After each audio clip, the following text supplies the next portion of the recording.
हम सभी परम पूज्य गुरुदेव द्वारा लिखित वाङ्मय नंबर 67 का स्वाध्याय कर रहे हैं। इसका नाम है प्रेरणाप्रद दृष्टांत। आइए, आज जो सबसे पहली कहानी मैं पढ़ने जा रही हूँ उसका शीर्षक है पंच रत्न। महर्षि कपिल प्रतिदिन गंगा स्नान के लिए जाया करते थे। मार्ग में एक गांव पड़ता था। किसान लोग उसमें रहा करते थे। जिस रास्ते से महामुनि जाया करते थे उसमें एक विधवा ब्राह्मणी की भी झोपड़ी थी। महामुनि जब भी उधर से निकलते विधवा या तो चरखा काटते मिलती या धान कूटते हुए। पूछने पर पता चला कि उसका पति के अतिरिक्त घर में जीविका चलाने वाला और कोई नहीं। सारे परिवार का भरण पोषण उसी को करना पड़ता है, उसी विधवा बुढ़िया को, ब्राह्मणी को। मुनि कपिल को उसकी इस अवस्था पर बड़ी दया आई। उन्होंने उसके पास जाकर के कहा, भद्रे, मैं इस आश्रम का कुलपति कपिल हूँ। मेरे कई शिष्य राज परिवारों से संबंध रखते हैं। तुम चाहो तो तुम्हारे लिए आजीविका की स्थायी व्यवस्था कराई जा सकती है। तुम्हारी असहाय अवस्था मुझसे देखी नहीं जाती। ब्राह्मणी ने आभार व्यक्त करते हुए कहा, देव, आपकी इस दयालुता के लिए धन्यवाद, हार्दिक धन्यवाद। किंतु आपने पहचानने में भूल की। न तो मैं असहाय हूँ और ना ही मैं निर्धन हूँ। आपने देखे नहीं, मेरे पास 5 ऐसे रत्न हैं जिनसे चाहूं तो मैं स्वयं राजाओं जैसा जीवन प्राप्त कर सकती हूँ। मैंने उसकी आवश्यकता अनुभव नहीं की, इसलिए वो 5 रत्न मैंने सुरक्षित रखे हुए हैं। कपिल बड़े आश्चर्यचकित हुए। उन्होंने पूछा, भद्रे, अनुचित न समझें तो वो रत्न कृपया मुझे भी दिखाएं, देखूं तो तुम्हारे पास कैसे रत्न हैं। उनकी जिज्ञासा थी। ब्राह्मणी ने आसन बिछा दिया और बोली, आप थोड़ी देर बैठे, मैं अभी आपको रत्न दिखाती हूँ। ये कहकर ब्राह्मणी पुनः चरखा काटने लगी। थोड़ी देर में उसके 5 बेटे विद्यालय से लौट करके आए। उन्होंने माँ के पैर छूकर कहा, माँ, हमने आज भी किसी से झूठ नहीं बोला, किसी को कटु वचन नहीं कहा। गुरुदेव ने जो सिखाया और बताया उसे परिश्रम पूर्वक हमने पूरा किया। कपिल मुनि को और कुछ कहने की आवश्यकता ही नहीं पड़ी। उन्होंने ब्राह्मणी को प्रणाम किया और कहा, भद्रे, सचमुच तुम्हारे 5 रत्न बहुमूल्य हैं। ऐसे अनुशासित बच्चे जिस घर में, जिस देश में हो, वो कभी अभावग्रस्त हो ही नहीं सकता। दृढ़ संकल्प, अगली कहानी का शीर्षक। महाप्रलय की रात्रि का चौथा चरण। प्रजापति ब्रह्मा की निद्रा टूटी। परमेश्वर का स्मरण कर पुनः सृष्टि रचना की इच्छा से उन्होंने शैया त्याग की और बाहर आए तो देखा कि सृष्टि तो पहले से ही तैयार है। जिस सृष्टि की रचना की बात मेरे मन में आ रही थी वो तो पहले से ही तैयार है। ये सोचकर ब्रह्मा जी को बड़ा विस्मय हुआ। उन्होंने सूर्य भगवान से प्रश्न किया, हे देव, मैं ये क्या देख रहा हूँ? सृष्टि निर्माण की क्षमता और अधिकार तो केवल मुझ प्रजापति को ही है। फिर ये सृष्टि किसने रचकर तैयार कर दी?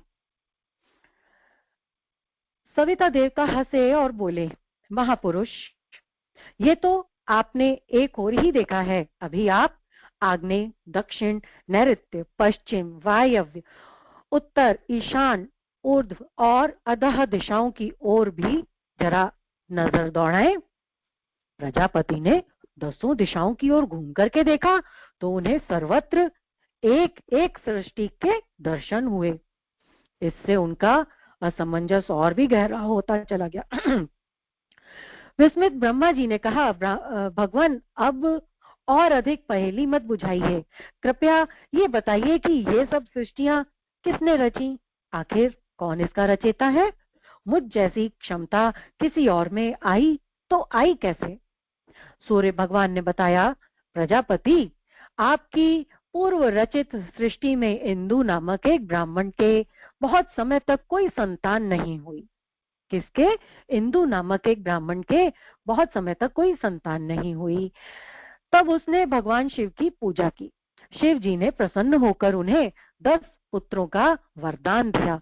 समय पाकर इंदु के 10 पुत्र उत्पन्न हुए। उनकी शिक्षा दीक्षा संपन्न हुई कि एक दिन ब्राह्मण इंदु की मृत्यु हो गई। पुत्रों ने सोचा कि ऐसा काम करना चाहिए जिससे हमारे पिता की कीर्ति अजर और अमर हो जाए। उन सब ने निर्णय किया कि आज तक किसी मनुष्य ने सृष्टि नहीं रची, तो हम 10 को 10 ब्रह्मा बनकर अपने पिता की स्मृति में 10 सृष्टियों की रचना करनी चाहिए। हम 10 को मिलकर 10 सृष्टि की रचना करनी चाहिए। कैसे? 10 को 10 ब्रह्मा बनकर। इस निर्णय के साथ ही वो आपका ध्यान करने बैठ गए। कुछ ही दिन में आपका ध्यान करते करते उनका संकल्प पक गया, तो उनमें भी आपके जैसी शक्ति आ गई। और उसके आगे का चमत्कार तो आप देख ही रहे हैं। इतनी कथा सुनाने के बाद महर्षि वशिष्ठ ने कहा, हे राम, मंत्र के साथ ध्यान का यही तो विज्ञान है। मनुष्य जिसका भी दृढ़ता से ध्यान करता है वैसी ही शक्ति वाला बन जाता है। मंत्र के साथ ध्यान का यही विज्ञान है। मनुष्य जिसका भी दृढ़ता से ध्यान करता है वैसी ही शक्ति वाला वो बन जाता है। सत्संकल्प अधूरे नहीं रहते, अगली कहानी का शीर्षक है। शीमक कठिन शीत ज्वर से पीड़ित है। उनके पुत्र पौत्रों ने उपचार की अच्छी व्यवस्था की है, तो भी औषधि नाम मात्र को ही ले रहे हैं।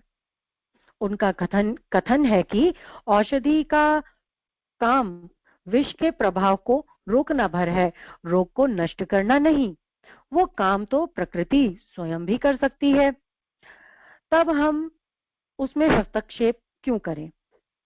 पर उनके इस कथन का भी वही अर्थ लगाया गया जो अब तक लगाया जाता रहा है, अर्थात शीमक बड़ा कृपण है।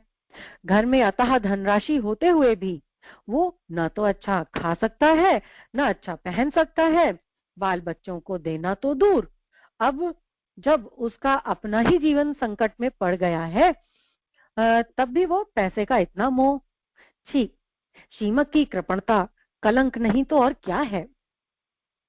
बहुत बार शीमक को कई ऐसे व्यक्ति भी मिले जो उसके मुंह पर ही कह देते थे, शीमक, इतनी कृपणता तो न किया करो। कभी कुछ दान, कभी कुछ पुण्य, तीर्थ यात्रा, ब्राह्मण भोज, नगर भोज, कुछ तो ऐसा कर डालो जिससे ये धन ठिकाने लग जाए। मर गए तब वो धन किसी और के हाथ लग जाएगा, तो तुम्हारी इस कमाई का तुम्हें क्या लाभ?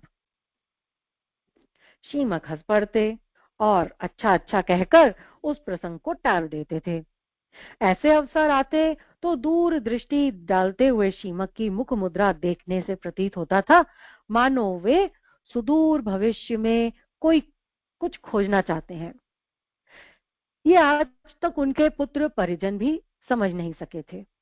आज जितने चिंतित शीमक बैठे थे, उससे अधिक विकल आचार्य महीधर दिखाई दे रहे थे।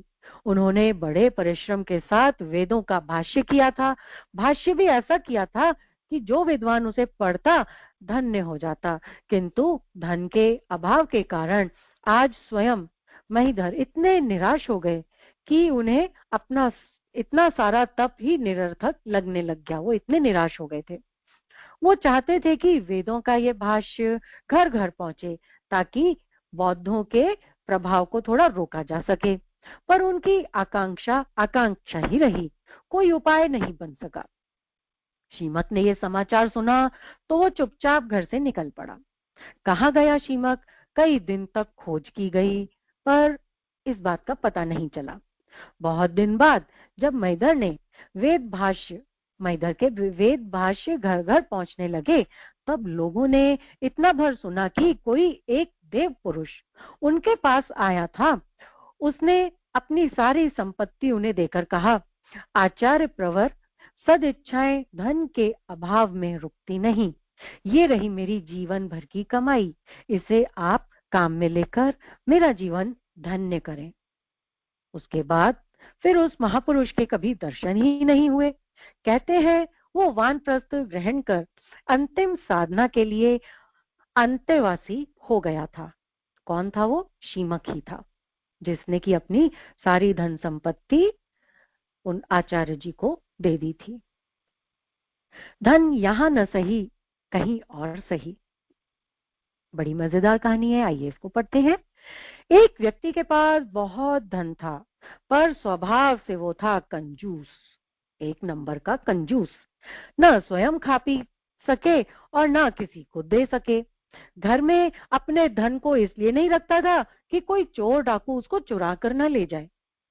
अतः गांव के बाहर एक जंगल में गड्ढा खोदकर उसने अपना सारा धन वहां पर गाड़ रखा था। दूसरे तीसरे दिन जाता और उस स्थान को चुपचाप से देख करके आ जाता था। उसे अपने पर बड़ा गर्व था। किस बात का? कि अपना धन उसने कैसे बचा के गड्ढे में गाड़ के रखा हुआ है। एक बार क्या हुआ, एक बार एक चोर को शक हुआ। वो कंजूस के पीछे पीछे चुपचाप चला और छुपकर सब कुछ देख आया। उसको समझते देर न लगी कि इस स्थान पर अवश्य ही कोई मूल्यवान वस्तु दबी हुई है। सब जब कंजूस चक्कर लगाकर घर वापस आ गया तो उस चोर ने खुदाई करके सारा धन प्राप्त कर लिया और वहां से रफू चक्कर हो गया। दूसरे दिन जब वो कंजूस फिर अपने छिपे हुए धन को देखने गया तो उसे क्या हुआ? उसे जमीन खुदी हुई दिखाई दी। आसपास मिट्टी का ढेर लग रहा था और बीच में एक खाली गड्ढा था। सारा का सारा धन जा चुका था। इतनी बड़ी हानि वो सहन नहीं कर सका और माथा पकड़कर जोर जोर से रोने और चिल्लाने लगा। क्या चिल्ला रहा था? हाय, मैं तो लुट गया, मेरे सारे जीवन की कमाई चोर ले गए। रोना चिल्लाना सुनकर जंगल में रहने वाले लोग, आसपास के कई लोग वहां पर इकट्ठा हो गए। उन्होंने पूछकर सारी स्थिति जानी। एक आदमी ने समझाते हुए कहा, सेठ जी को समझा रहे थे कि सेठ जी, धन तो आपके काम पहले भी नहीं आ रहा था और ना ही आपके जीवन में आ सकता था। हाँ, उस पर उसका अधिकार अवश्य था और उसे यहाँ छिपाकर रख छोड़ा था। अब यदि यहाँ से कहीं और जगह चला गया तो आपकी कौन सी हानि हो गई? सही बात तो है, उनके काम ही नहीं आ रहा था, वो तो इकट्ठा कर करके जमा कर रहे थे। काम तो तब आता थोड़ा बहुत अपने पे खर्च करते, घर में खर्च करते। तो वो लोग उनको सही समझा रहे थे कि आप रो क्यों रहे हो, ये तो आपके पहले भी काम नहीं आ रहा था। आपकी कौन सी हानि हो गई? क्योंकि आपके लिए तो वो बेकार ही था। ऐसी स्थिति में दुखी होने की क्या आवश्यकता है? ये सुनकर सेठ जी शायद से थोड़ा शांत हुए होंगे। आइए अगली कहानी की ओर बढ़ते हैं। स्वर्ग क्या, नरक क्या? स्वर्ग और नरक करनी के फल हैं। एक संत ने अपने शिष्य को समझाया, पर शिष्य की समझ में ये बात आई नहीं। तब उसका उत्तर देने के लिए अगले दिन संत शिष्य को लेकर एक बहेलिये के पास पहुंचे। वहां जाकर देखा कि बहेलिया कुछ जंगल से के निरीह पक्षी पकड़ करके लाया है और उन्हें काट रहा है। उसे देखते ही शिष्य चिल्लाया, महाराज, यहाँ तो नर्क है, यहाँ से शीघ्र चलिए। संत बोले, सचमुच इस बहेलिये ने इतने जीव मार डाले, पर आज तक फूटी कौड़ी इसे न जुड़ी न जुड़ेगी। कपड़े तक के पैसे नहीं है इसके पास। इसके लिए ये संसार भी नरक है और परलोक में तो इतने मारे गए जीवों की तड़पती आत्माएं उसको कष्ट देंगी, उसकी तो कल्पना भी नहीं हो सकती। संत दूसरे दिन एक साधु की कुटी पर पधारे। शिष्य भी साथ था। वहां जाकर देखा साधु के पास कुछ नहीं, पर उनकी मस्ती का कोई ठिकाना नहीं। बड़े संतुष्ट, बड़े प्रसन्न दिखाई दे रहे थे। संत ने कहा, वत्स, ये साधु इस जीवन में कष्ट का, तपश्चर्या का जीवन जी रहे हैं, तो भी इनमें इतना आह्लाद। ये इस बात का प्रतीक है कि इन्हें पारलौकिक सुख तो निश्चय ही है। सायकाल संत एक वैश्या के घर में प्रवेश करने लगे तो शिष्य चिल्लाया, महाराज, महाराज, यहाँ कहाँ? संत बोले, वत्स, यहाँ का वैभव भी तो देख ले जरा। मनुष्य इस सांसारिक सुख उपभोग के लिए अपने शरीर, शील और चरित्र को भी जिस तरह बेचकर मौज उड़ाता है, पर शरीर का सौंदर्य नष्ट होते ही पास नहीं आता। ये इस बात का प्रतीक है कि इसके लिए ये संसार स्वर्ग की तरह है, पर अंत इसका वही है जो उस बहेलिये का था। अंतिम दिन वो एक सदगृहस्थ के घर रुके। गृहस्थ बड़ा परिश्रमी, बड़ा संयमशील, नेक और ईमानदार था। सो सुख समृद्धि की उसके यहाँ कोई भी कमी नहीं थी, वरन वह बढ़ ही रही थी। संत ने कहा, ये वह व्यक्ति है जिसके लिए इस पृथ्वी पर भी स्वर्ग है और परलोक में भी। शिष्य ने इस तत्व ज्ञान को भली प्रकार समझ लिया कि स्वर्ग और नरक वस्तुतः करनी के ही फल हैं। मन नहीं लगता। अगली कहानी का शीर्षक मन नहीं लगता। नवदीक्षित शिष्य ने कहा, गुरुदेव, उपासना में मन नहीं लगता, भगवान की ओर चित्त दृढ़ नहीं होता। गुरु ने गंभीर दृष्टि डालकर शिष्य को देखा और जैसे कोई बात समझ में आ गई हो वो बोले, सच ही कहते हो वत्स, यहाँ ध्यान लगेगा भी नहीं, अन्यत्र चलकर साधना करेंगे, वहां ध्यान लगेगा। आज सायकाल ही यहाँ से हम प्रस्थान करेंगे। सायकाल शिष्य को चिंतित स्वर में प्रश्न कर बैठा, जिसका गुरुदेव ने कोई उत्तर नहीं दिया। सूर्यास्त के साथ ही वो दोनों एक ओर चल पड़े। गुरु के हाथ में एक मात्र कमंडल था और शिष्य के हाथ में थी एक झोली, जिसे वो बहुत यत्न पूर्वक संभालते संभालते चल रहा था। मार्ग में एक कुआं आया। शिष्य ने शौच की आशंका व्यक्त की। दोनों रुक गए। बहुत सावधानी से उसने झोला गुरुजी के पास में रख दिया और शौच के लिए चल दिया। जाते जाते उसने कई बार झोले की ओर दृष्टि डाली। ग्राम एक तीव्र प्रतिध्वनि भर सुनाई दी और झोले में पड़ी कोई वस्तु कुएं में जा समाई। शिष्य दौड़ा दौड़ा वहां पर आया और चिंतित स्वर में बोला, भगवान, इस झोले में सोने की ईंट थी, सो क्या हुई? कुएं में चली गई। अब कहें तो चलें, कहें तो फिर वहीं लौट चलें जहां से आए थे। अब ध्यान न लगने की चिंता नहीं रहेगी। ध्यान कैसे लगता? उसका ध्यान तो उस पोटली में था। उस पोटली में क्या था? सोने की ईंट थी। और वो गुरुजी ने क्या की? वो ईंट कुएं में फेंक दी। तो गुरुजी बोल रहे हैं कि कुएं में चली गई, अब कहें तो चलें, कहें तो फिर वहीं लौट चले जहां से हम आए थे। अब ध्यान न लगने की चिंता नहीं रहेगी, आराम से तुम्हारा ध्यान लगेगा। एक दीर्घ श्वास छोड़ते हुए शिष्य ने कहा, सच ही है गुरुदेव, आसक्ति का मन से परित्याग किए बिना कोई भी ईश्वर में मन नहीं लगा सकता। दीपक जलाओ, प्रकाश फैलाओ। आइए अगली कहानी सुनते हैं। सायकाल होती तो घर का सब काम काज ठप पड़ जाते। आग का अलाव जलाकर सब बैठते और अंधकार को मन माना कोसते। कोई कहता, भगवान को भी लगता है बुद्धि नहीं, अंधकार बनाकर रख दिया। तो कोई कहता है, इस अंधकार में तो दम घुटता है, भगवान ने हमारे साथ बड़ा ही अत्याचार किया। ये क्रम वर्षों तक चलता रहा, पर उस परिवार के लोगों को अंधकार से बचने का उपाय नहीं सूझा। बड़े बेटे का विवाह हुआ, तब बहू आई।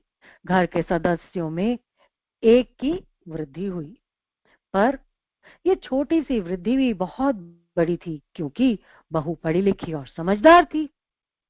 पहला दिन, पहली सांझ, उसके पति ने कहा, घर में इतना अंधकार है प्रिय, तुम्हारा स्वागत कैसे करें।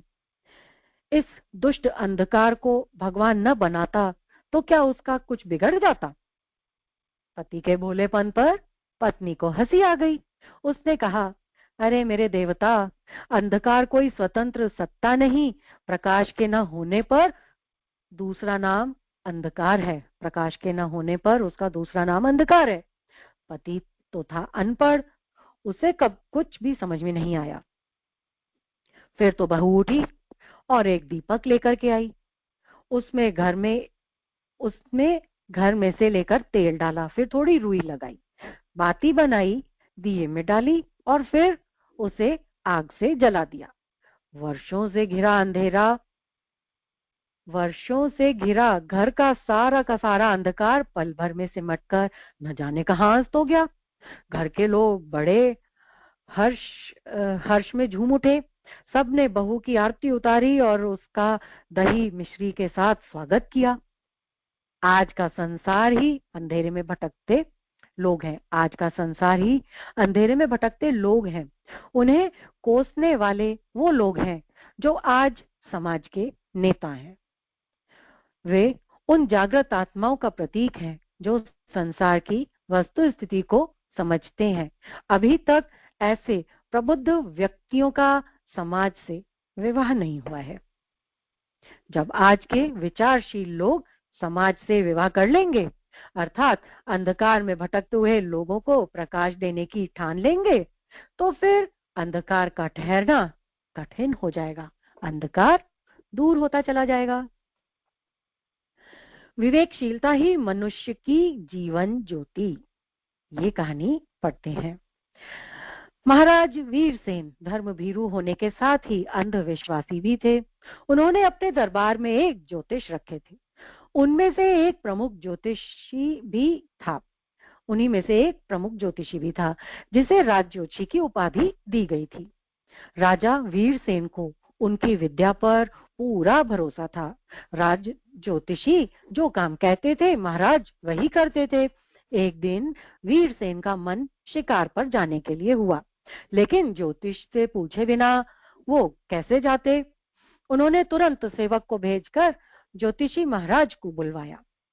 ज्योतिषी जी के आने पर राजा ने कहा, महाराज मेरी इच्छा शिकार खेलने की है, इस बारे में आपकी क्या सलाह है।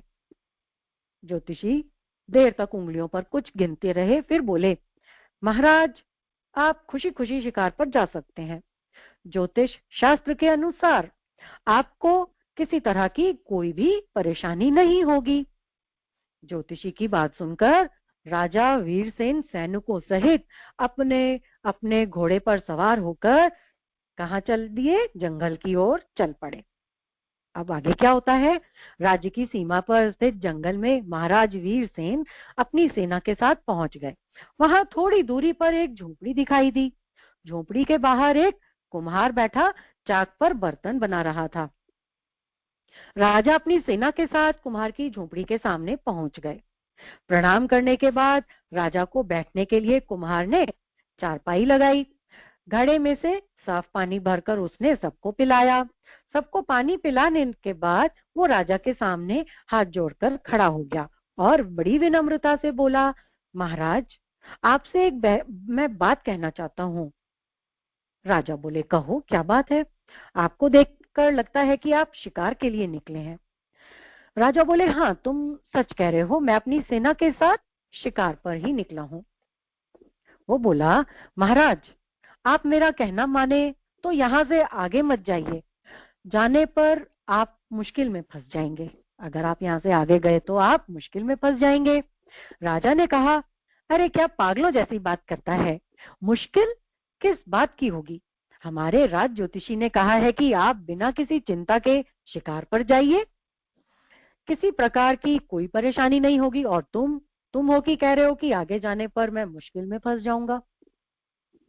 राजा की इस बात पर कुम्हार सहम गया। फिर भी वो डरते डरते बोला, महाराज थोड़ी देर बाद बहुत तेज बरसात होने वाली है, साथ ही तूफान भी बहुत तेज आएगा। इस स्थिति में आप घने जंगल में फंस जाएंगे और परेशान हो जाएंगे। राजा बड़ा क्रोधित हुआ और गुस्से में बोला, तू मुझे सिखाने आया है, मेरे राज ज्योतिषी ने जो कहा है वो झूठ है, और तू एक अनपढ़ कुम्हार जो कह रहा है वो सत्य है। जाके अपना काम कर, मैं तो शिकार पे जाऊंगा। राजा की बात सुनकर कुम्हार निराश हो गया। अपनी सेना के साथ राजा जंगल की ओर शिकार के लिए निकल पड़े। बीच जंगल में पहुंचने पर काले काले बादल आसमान में घिर आए। जंगल में अंधेरा छा गया। बहुत तेज हवाएं चलने लगी। आकाश में बिजली की चमक के साथ तेज बारिश शुरू हो गई। पूरे जंगल में अफरा तफरी मच गई। जानवरों की चीख पुकार उस वीरान जंगल में चारों तरफ से सुनाई देने लगी। राजा अपनी सेना के साथ उस जंगल में फंस गया। तेज हवा चलने से पेड़ पौधे टूट टूट कर गिर रहे थे। सभी को डर लगने लगा। हर कोई सोच रहा था कि यदि कुमार की बात मान ली जाती तो आज ये मुश्किल का सामना नहीं करना पड़ता।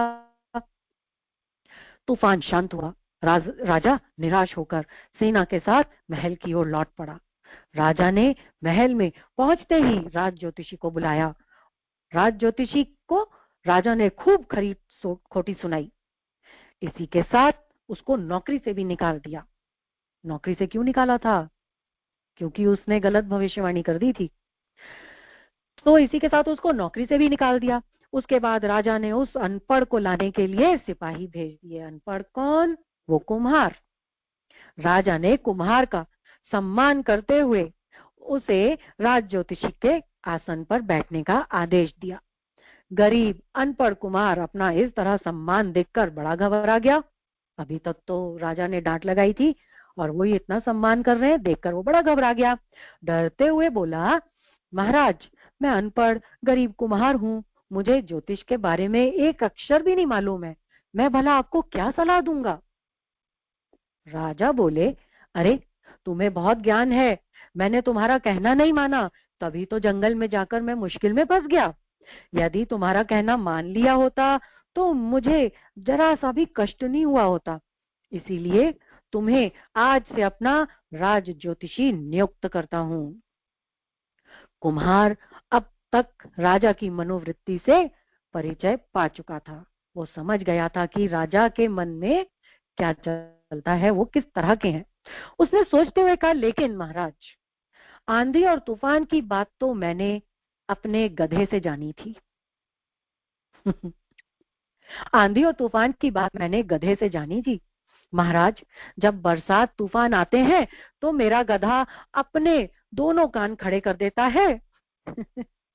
अपने दोनों कान खड़े कर देता है, गर्दन ऊपर की ओर उठा लेता है और जो जोर से ढी चौ की आवाज निकालता है। उस दिन भी उसने ऐसा ही किया था और मैंने आपको वही तो सूचना दी थी। मेरे गधे ने बताया था कि बारिश होने वाली है। कैसे बताता है कि कान खड़े कर लेता है और जोर जोर से रैंकने लग जाता है। अब राजा वीरसेन के चमत्कृत होने की बारी थी। जबकि कुम्हार कहे जा रहा था, महाराज, बेवकूफ समझा जाने वाला जानवर भी प्रकृति की परिस्थितियों के संकेतों को समझता है। कुम्हार कह रहा था कि महाराज, बेवकूफ समझा जाने वाला जानवर गधा, वो भी प्रकृति की परिस्थितियों के संकेतों को समझता है, जबकि हम इंसान होकर भी गूढ़ समस्याओं से जकड़े होने की वजह से इन्हें समझ नहीं पाते। विवेक मनुष्य की जीवन ज्योति है। क्या? विवेक मनुष्य की जीवन ज्योति है। जो इसका इस्तेमाल करना जान सके, उसे किसी ज्योतिषी की जरूरत नहीं। कुम्हार की इन बातों में महाराज वीरसेन को जीवन के प्रकाश का अनुभव होने लगा और उनको समझ में आ गया कि वो कितनी बड़ी भूल कर रहे थे। आइए अगली कहानी की ओर बढ़ते हैं, जिसका शीर्षक है पूर्णा चली पूर्णता की डगर पर। राजगृह की भूमि इन दिनों तथागत के चरण स्पर्श से पावन हो रही थी। भगवान यहाँ एक आम्र कुंज में विराज रहे थे। उनके साथ भिक्षु संघ के अनेकों सदस्य भी थे, जो नित्य प्रति अपनी शास्ता के अमृत वचनों से धन्य होते थे। राजगृह के नगर जन भी भगवान के सानिध्य का लाभ लेने के लिए रोज आते थे। हालांकि इनकी संख्या रोज घटती और बढ़ती रहती थी। सांसारिक जीवन की अनेकों उलझनें, तरह तरह की लालसाएं उन्हें जब तक रोक लेती थीं। आज भी अनेकों पग यहाँ तक नहीं पहुंच सके थे। वजह यह थी कि नगर में आज शरद पूर्णिमा का महोत्सव की धूमधाम मची हुई थी। युवक युवतियों की अटखेलियों से नगर की वीथियां गूंज रही थीं। समा कुछ ऐसा था कि जैसे धरती पर नहीं, आकाश में भी ये उत्सव मनाया जा रहा हो। निरभ्र नील गगन में चंद्रदेव की शोभा यात्रा आज पूरी तरह सज धज के साथ निकल रही थी। वे भी तारक तारिकाओं के समुदाय से घिरे हुए थे। यही नहीं, आज वो शरद पूर्णिमा के महोत्सव के अवसर पर मुक्त हाथों से अपनी चांदनी के कोष लुटा रहे थे। उनके द्वारा बसाई जा रही ये चांदनी नगर की वीथियों में भी झर रही थी और प्रभु की उपस्थिति से धन्य हो रहे थे। इस आम्रकुंज में भी नगर जन जहां आज की चांदनी वृष्टि को अपने हास विलास के लिए उत्प्रेरक मान रहे थे, वहीं भिक्षुओं के लिए इसका अर्थ भिन्न था। वो तो इसे बस निर्मल मन की अजस्र संपदा के रूप में देख रहे थे। पूर्णा भिक्षुओं की इस मनोदशा से अनजान थी। उसके जीवन के मानदंड उनसे अलग थे। वह जीवन को यश, ऐश्वर्य एवं भोग के रूप में परिभाषित करती थी।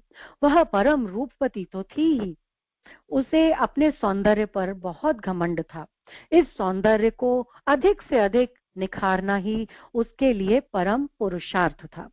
वो अपने नित्य नवीन श्रृंगार से सभी को चकित करते रहना उसके जीवन का सबसे बड़ा रोमांच था।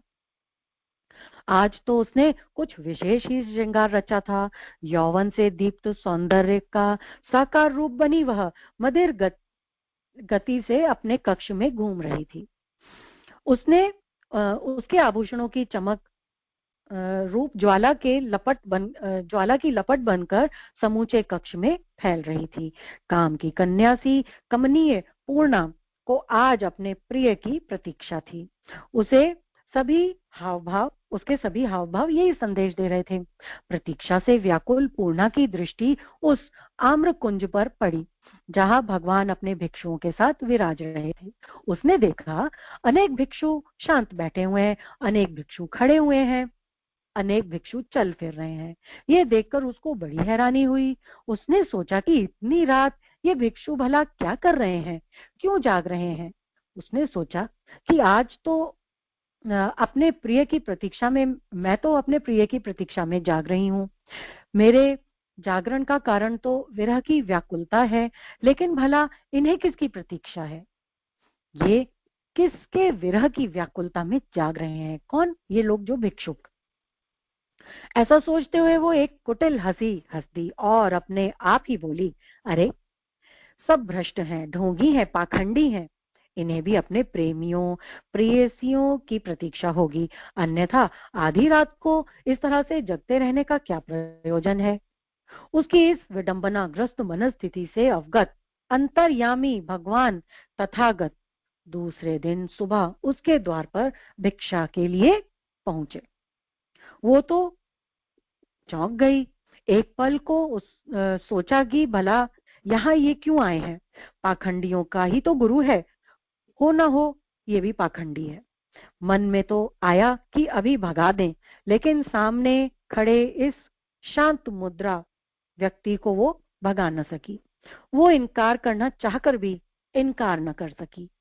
पहले तो कुछ क्षणों तक चुप रही, फिर उसने भगवान को किसी तरह से भोजन कराया। भगवान ने बड़ी प्रसन्न मुद्रा में आदर भाव के साथ उसके द्वारा दिया गया भोजन ग्रहण किया। बाद में भोजन उपरांत उन्होंने उससे कहा, पूर्णे, तू मेरे भिक्षुओं की निंदा क्यों करती है? भगवान के इस कथन पर वो आवाक रह गई। मन की अचकचाहट उसके चेहरे पर उभर आई। उसे उनके वचनों पर भरोसा ही नहीं आया, क्योंकि उसने ये बात तो किसी से कही नहीं थी। वो बोली, कैसी निंदा? निंदा तो मैं कभी करती नहीं, मैंने कब किसी की निंदा की? भगवान मुस्कुराते हुए बोले, रात की सोच, रात तूने क्या सोचा था?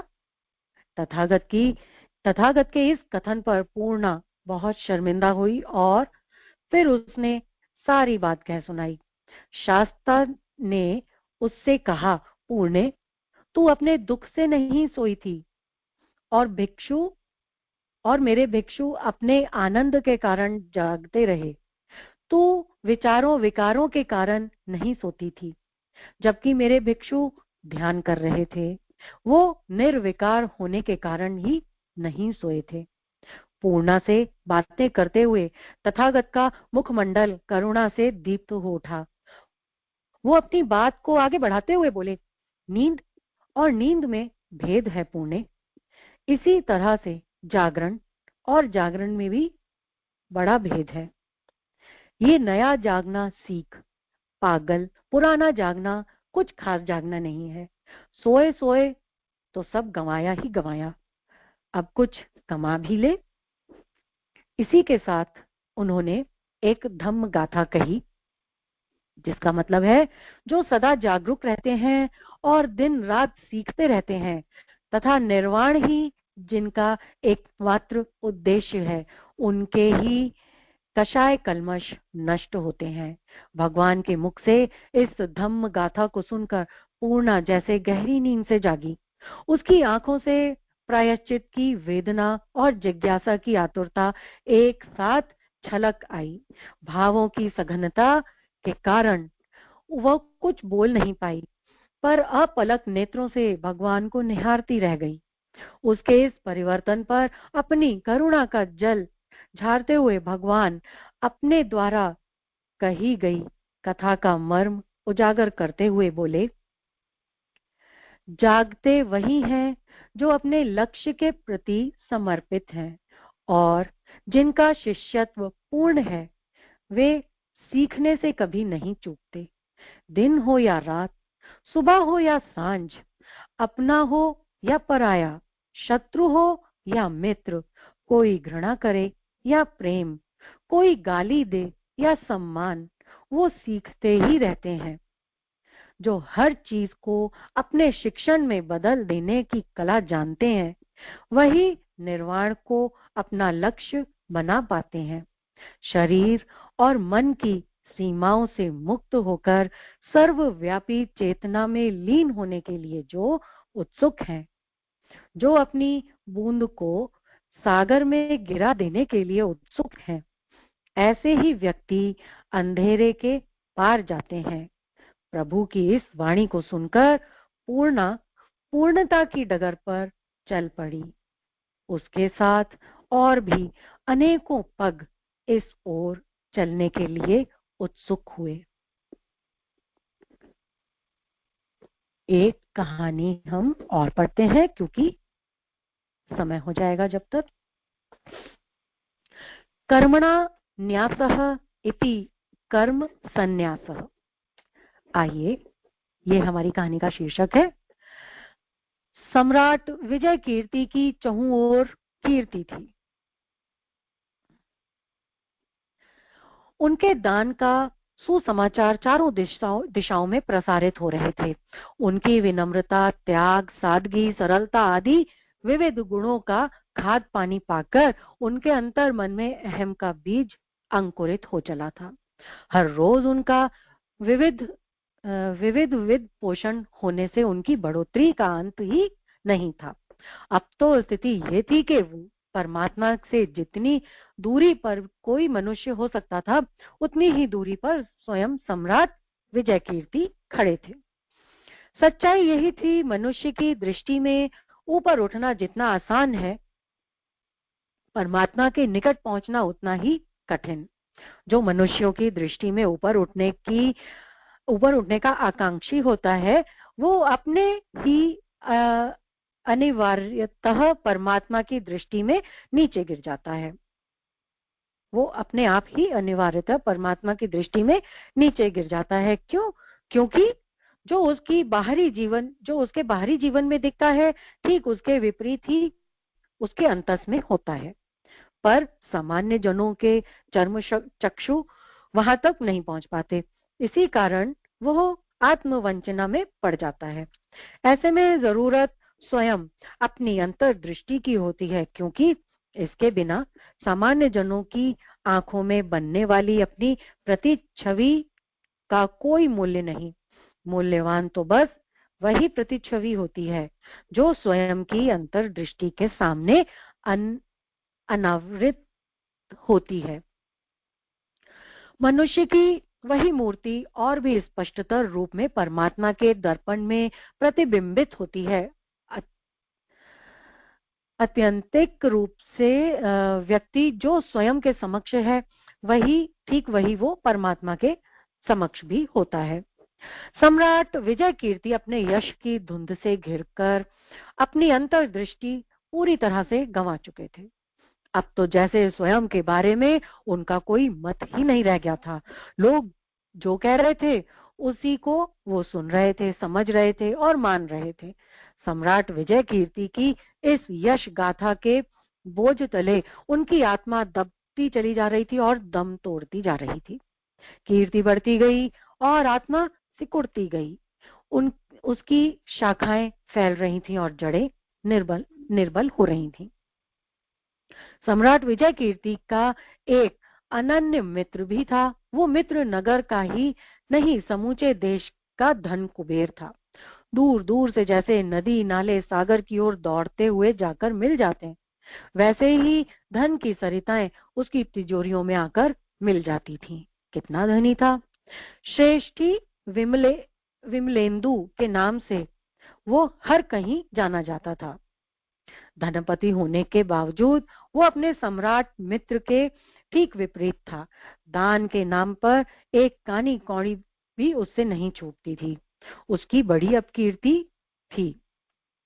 सम्राट विजय कीर्ति और श्रेष्ठी विमलेंदु दोनों अब वृद्ध हो चले थे। एक अभिमान से भरा हुआ था और दूसरा आत्मग्लानि से। अभिमान सुख दे रहा था, जबकि आत्मग्लानि प्राणों को छेदे डालती थी। जैसे जैसे सम्राट को मृत्यु निकट दिखाई पड़ती, वो अपने अहंकार को कसकर पकड़ते जाते। लेकिन धनपति को आत्मग्लानि अंततः आत्मक्रांति बनती जा रही थी। धनपति की आत्मक्रांति बनी जा रही थी। आखिर वह सहारा तो नहीं थी, पर उसे तो छोड़ना ही था। आखिर वह सहारा तो थी नहीं, उसे तो छोड़ना ही था। लेकिन इस संबंध में एक सत्य बात यह भी थी कि आत्मग्लानि भी अहंकार का ही उल्टा रूप है। इसलिए वह छूटती कठिनाई से ही है। प्रायः तो ये सीधी होकर स्वयं ही अहंकार बन जाती है। इसी कारण भोगी योगी बन जाते हैं, लेकिन बुनियादी रूप से उनकी आत्माओं में कोई क्रांति भी नहीं होती। लेकिन श्रेष्ठी विमलेंदु इससे अलग और आत्मक्रांति से गुजर रहे थे और इन्हीं बलों में वो अपने सदगुरु के पास गए। वहां जाकर कहा, मैं अशांत हूँ, मुझे शांति चाहिए गुरुजी। सदगुरु उसकी दशा से परिचित थे। उन्होंने उससे कहा, जो धन तुम्हें शांति नहीं दे सका उसे व्यर्थ क्यों ढो रहे हो? श्रेष्ठी ने संकेत को समझा और अपने धन को लोकहित के कार्यों में लगाकर उल्टे पांव लौट आया। लेकिन सदगुरु भी अद्भुत थे। उन्होंने उस दरिद्र श्रेष्ठी को अपने झोंपड़े से बाहर निकाल दिया। श्रेष्ठी विमलेंदु बड़ा चकित हो गया। वो सोच रहे थे कि पहले धन का संग्रह व्यर्थ था और अब उसका त्याग भी व्यर्थ है। वो उस रात्रि निराश्रित एक वृक्ष के नीचे सो रहा था। कौन? विमलेंदु। उसका अब कोई सहारा न था, न साथी, न घर, न उसके पास कोई संपदा थी, न शक्ति थी, न संग्रह था, न त्याग था। सुबह जागने पर उसने पाया कि वह अनिर्वचनीय शांति में डूबा हुआ है। सचमुच ही निराश्रित चित्त अनायास ही परमात्मा के आश्रय को पा लेता है। वो भागा हुआ सदगुरु के चरणों में गिरने को गया। पर यह का समर्थ गुरु तो पहले से ही उसे गले से लगाने के लिए द्वार पे खड़े हुए थे। सदगुरु ने उसे हृदय से लगाते हुए कहा, पुत्र, धन छोड़ना आसान है, त्याग छोड़ना कठिन है, किंतु जो त्याग कर देता है वही वस्तुतः धन भी छोड़ता है। धन का आश्रय हो या त्याग का, आत्मग्लानि का आश्रय हो या अभिमान का, संसार का आश्रय हो या फिर संन्यास का, वस्तुतः जहां तक आश्रय है वहीं तक परमात्मा तक पहुंचने में अवरोध है। सभी आश्रयों के टूटते ही परमात्मा का परम आश्रय उपलब्ध होता है। सभी आश्रयों के टूटते ही परमात्मा का परम आश्रय उपलब्ध होता है। सदगुरु के इन वचनों को सृष्टि से साधक बने विमलेंदु ध्यान मग्न होकर सुन रहे थे। सदगुरु कह रहे थे, धन में आश्रय खोजा जाए अथवा फिर त्याग में, जब तक भी किसी आश्रय की खोज है वह वस्तुतः अहंकार की ही रक्षा की खोज है। आश्रय मात्र छोड़ते ही निराश्रय और असुरक्षित होते ही चित्त स्वयं मूल सत्ता में निमज्जित हो जाता है। यही है शांति, यही है मोक्ष, यही है निर्वाण। वह व्यक्ति जो अब धनपति था न दरिद्र था, वह व्यक्ति जो न अब धनपति था न दरिद्र था, उसे परम शांति के इन पलों में अपने मित्र सम्राट विजय कीर्ति का स्मरण हुआ। सम्राट इस समय मृत्युशैया पर पड़े हुए थे। सृष्टि से साधक बने विमलेंदु ने अपनी अनुभूति सम्राट से कही। बातें सम्राट की आत्मा को छू गईं। दीप से दीप जला, अहंकार के पाश कटे। अब तक अहंकार के पाश में कसे बंधे सम्राट इन पाशों को काटते ही परम शांति का अनुभव करने लगे। अब दोनों मित्रों का अनुभव समान था। वो दोनों ही एक साथ कह उठे, दरअसल पाने के ख्याल में ही तो भूल है। हम दोनों ही उसके कारण खोए हुए थे। जो पाता है वो तो पाया हुआ है ही, और जो अधिक पाने की इस बेवजह दौड़ में यही नित्य प्राप्त खो गया था। अब जो है वही शांति है, वही परमात्मा है, वही मोक्ष है। आइए आज का क्रम हम यहीं पर समाप्त करते हैं। परम पूज्य गुरुदेव परम वंदनीय माता जी के चरणों में श्रद्धा पूर्वक नमन करें। उनका स्नेह आशीर्वाद हम सभी को इसी प्रकार हमेशा प्राप्त होता रहे। ओम नमो स्वनंताय सहस्त्रमूर्तये सहस्रपादाक्षशिरो रुबाहवे सहस्रनाम्ने पुरुषाय शाश्वते सहस्रकोटि युगधारिणे नमः। सहस्रकोटि युगधारिणे नमः। आगे आहुतियों का क्रम विनती।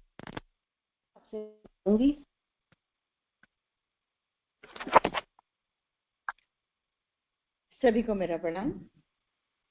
नीरू, बहुत सुंदर तुमने गुरुदेव की लिखी हुई कहानियां हमें सुनाई, और हर कहानी शिक्षाप्रद होती है। कुछ ना कुछ हर एक कहानी से हमें सीखने को मिलता है।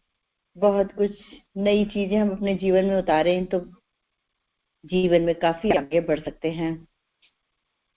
इसी के साथ, आहुतियों के साथ आज के स्वाध्याय के क्रम का हम समापन करते हैं।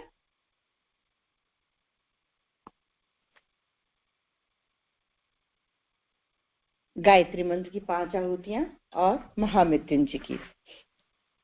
ओम भूर्भुवः स्वः तत्सवितुर्वरेण्यं भर्गो देवस्य धीमहि धियो यो नः प्रचोदयात् स्वाहा। इदं गायत्री इदं न मम। ओम भूर्भुवः स्वः तत्सवितुर्वरेण्यं भर्गो देवस्य धीमहि धियो यो नः प्रचोदयात् स्वाहा। इदं गायत्र्यै इदं न मम ॐ भूर्भुवः स्वः तत्सवितुर्वरेण्यं भर्गो देवस्य धीमहि धियो यो नः प्रचोदयात् स्वाहा।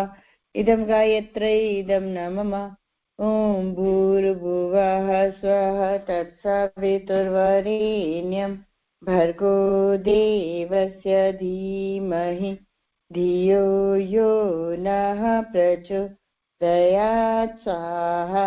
इदं गायत्र्यै इदं न मम ॐ भूर्भुवः स्वः तत्सवितुर्वरेण्यं भर्गो देवस्य धीमहि धियो यो नः प्रचोदयात् स्वाहा। इदं गायत्र्यै इदं न मम। महामृत्युंजय की आहुतियां सभी के उत्तम स्वास्थ्य, सभी के उज्जवल भविष्य के लिए, निखिल रंजन जी के स्वास्थ्य लाभ के लिए भी और मौसमी मुखर्जी के लिए स्वास्थ्य लाभ के लिए भी हम सब मिलकर आहुतियां देंगे। ओम त्र्यंबकं यजामहे सुगंधिं पुष्टिवर्धनम् उर्वारुकमिव बन्धनान् मृत्योर्मुक्षीय मामृतात् स्वाहा। इदं महामृत्युंजयाय इदं न मम ॐ त्र्यंबकं यजामहे सुगंधिं पुष्टिवर्धनम् उर्वारुकमिव बन्धनान् मृत्योर्मुक्षीय मामृतात् स्वाहा। इदं महामृत्युंजयाय इदं न मम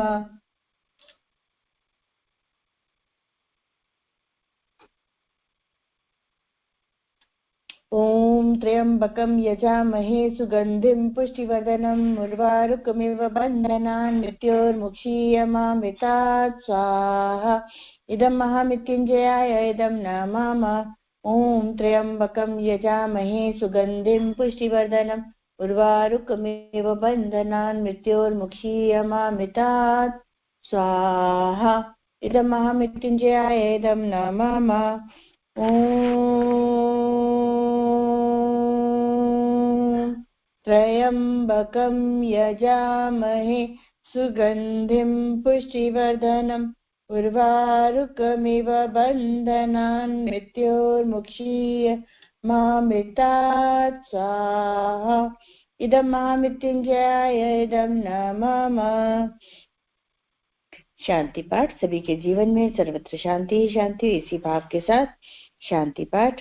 ओम द्यौः शांति अंतरिक्ष ग्वं शांति पृथ्वी शांतिरापः शांति ओषधयः शांति वनस्पतयः शांति विश्वे देवाः शांति ब्रह्म शांतिः सर्वगं शांतिः शांतिरेव शांतिः सामा शांतिरेधि। ओम शांति शांति शांति सर्वारिष्ट शांतिर्भवतु।